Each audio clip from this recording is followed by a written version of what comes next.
Badan Penyelenggara Jaminan Kesehatan atau BPJS Cabang Pekalongan terus membangun kolaborasi untuk memperluas cakupan kepesertaan guna mencapai cakupan semesta jaminan kesehatan atau Universal Health Coverage pada tahun 2024. Sebanyak 98% penduduk Indonesia ditarget keterjaminan Program Jaminan Kesehatan Nasional atau JKN pada tahun 2024 mendatang. Hal tersebut disampaikan oleh Kepala BPJS Kesehatan Cabang Pekalongan Sri Mugi Rahayu pada media gathering di Kedai Kopi Kaca Langit, Kabupaten Batang pada Jumat 2 September. Untuk mengejar UHC pada tahun 2024, BPJS Kesehatan Cabang Pekalongan terus bersinergi dengan berbagai pihak. Di antaranya Dinas Ketenagakerjaan Kabupaten Batang. Di sela-sela media gathering hari itu, BPJS Kesehatan Cabang Pekalongan menandatangani perjanjian kerjasama dengan Dinas Ketenagakerjaan Kabupaten Batang. Adalah tentang perluasan cakupan kepesertaan dan penegakan hukum program JKN. Sri Mugi Rahayu menjelaskan bahwa terkait penandatanganan perjanjian kerjasama tersebut merupakan implementasi dari Instruksi Presiden atau Inpres nomor 1 tahun 2022 tentang optimalisasi pelaksanaan program JKN. Inpres tersebut merupakan upaya kolaborasi bersama untuk memastikan seluruh penduduk Indonesia terlindungi kesehatannya melalui program JKN. Untuk kegiatan hari ini seperti apa melihatnya? Baik teman-teman, jadi ya kegiatan kita tentunya karena ya kita mitra ya tentunya harus ketemu lah gitu. Kita gathering ya. Sebenarnya kita punya banyak acara gathering ya, salah satunya dengan itu. Jadi tentu sangat baik ya untuk lebih mensosialisasikan tentang program JKN. Kalau selama ini seperti apa untuk pelaksanaan program JKN sendiri di Kota Pekalongan khususnya? Untuk wilayah Cabang Pekalongan, alhamdulillah ya semuanya support, semuanya support. Ya tidak terlalu banyak kendala lah ya. Ya 1-2 ada kendala, tapi dengan kemitraan dengan stakeholder dengan yang baik ya insya Allah selesai.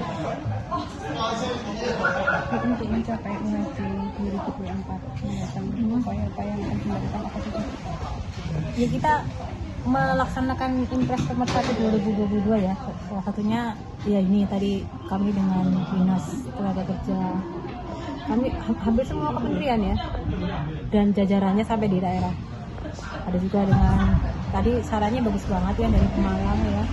Itu sebenarnya udah kita tindak lanjuti tapi masih dalam proses sosialisasi ya. Seluruh Korlantas se-Indonesia kita masih dari tahun lalu kita udah sosialisasi nanti supaya di masyarakat nggak ada gejolak. Sementara itu, Kepala Dinas Ketenagakerjaan Kabupaten Batang Suprapto menjelaskan bahwa setelah ditandatanganinya perjanjian kerjasama tersebut, pihaknya akan berkoordinasi dengan BPJS Kesehatan terkait data peserta. Semua pekerja penerima upah harus diikutsertakan dalam program JKN. Namun, sejauh ini pekerja penerima upah yang didaftarkan ke dalam program JKN baru 74,2%. Untuk itu pihaknya menanyakan melakukan monitoring dan memberikan pembinaan kepada pemberi kerja yang belum mendaftarkan pekerjaannya dalam program JKN.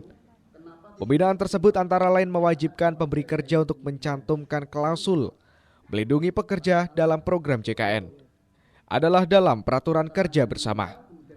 Jika saat dilakukan monitoring ditemukan adanya pekerja yang tidak terdaftar dalam program JKN, pihaknya akan melaporkannya ke Satuan Pengawasan Ketenagakerjaan atau Satwasker. Pak, terkait dengan kerjasama dengan BPJS sendiri, nanti seperti apa untuk implementasinya ke depan? Baik, terima kasih.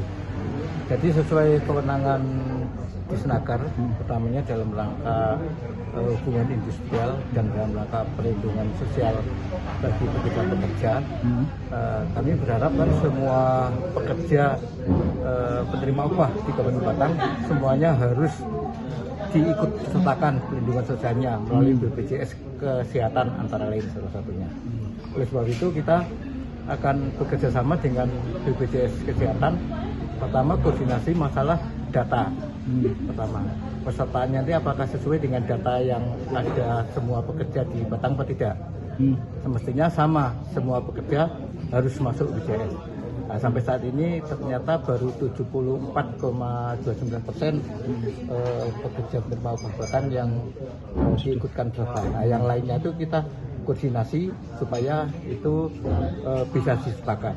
Kerjasama yang kedua adalah kita sama-sama memonitor apakah dalam perjalanan ini aktif dibayarkan enggak preminya dan sebagainya, termasuk jangan sampai nanti ada perselisihan hubungan kerja karena di tengah jalan ada pekerja yang memerlukan perlindungan kesehatan tetapi ternyata setelah terjadi tidak bisa dilaksanakan. Nah, ini kerjasama kedua pihak ini sangat penting.